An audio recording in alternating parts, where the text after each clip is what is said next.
अकबर बीरबल की अनोखी अदालत।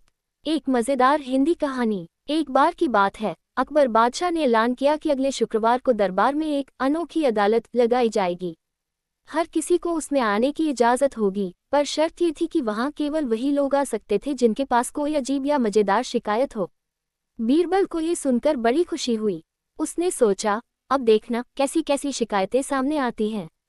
शुक्रवार का दिन आया। दरबार सज चुका था। बादशाह अकबर सिंहासन पर बैठे थे और बगल में बीरबल। पहला व्यक्ति आया। वह एक बूढ़ा किसान था।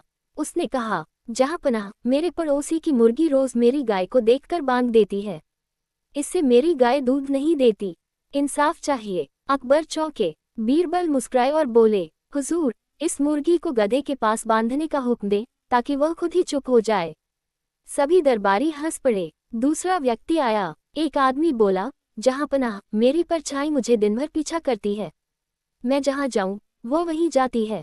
इससे मैं परेशान हूं। अकबर हंसने लगे। बीरबल ने कहा, इस आदमी को रात में चलने का आदेश दीजिए, परछाई नहीं आएगी।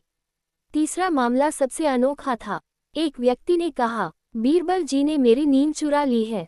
जब भी मैं उनकी बातें सोचता हूं तो हंसी आती है और मैं सो नहीं पाता। बीरबल बोले, जहांपनाह, इसका हल सिर्फ यही है कि इसे हंसी की अदालत का मंत्री बना दिया जाए ताकि दूसरों की नींद भी उड़ाए। अकबर जोर से हंसे और बोले, बीरबल, तुम्हारी अदालत वाकई अनोखी है। आज का दिन सबसे मनोरंजक रहा। सीख, समझदारी, हाजिर जवाबी और थोड़ी सी हंसी सबसे मुश्किल मामलों को भी हल कर सकती है। अगर आप चाहें, मैं बीरबल की अनोखी अदालत भाग 2 भी लिख सकता हूँ।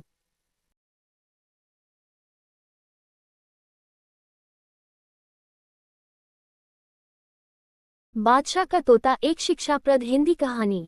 बहुत समय पहले की बात है। एक राज्य में एक बादशाह राज करता था जिसे जानवरों से बहुत प्यार था। खासकर उसे तोते बहुत पसंद थे। उसके पास एक सुंदर पिंजरे में एक खास तोता था जो बोलता भी था और बहुत बुद्धिमान भी था।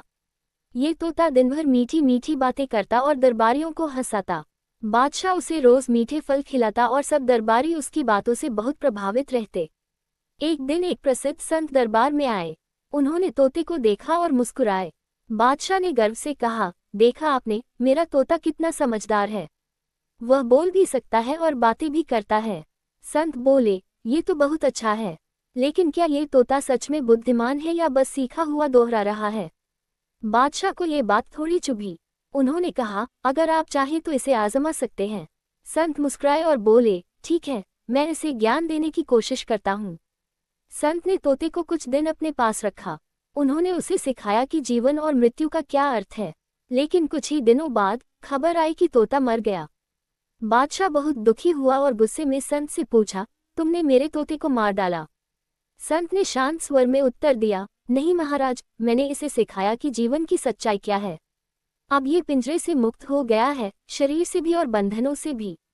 बादशाह कुछ पल चुप रहे, फिर बोले, शायद तुम सही कह रहे हो। बोलने वाला तोता होना एक बात है, लेकिन सच में समझदार बनना वो तो आत्मज्ञान से आता है। सीख, बोलना और दोहराना समझदारी नहीं होती। असली बुद्धिमत्ता तब आती है जब हम जीवन की सच्चाई को समझते हैं और अपने बंधनों से मुक्त हो जाते हैं।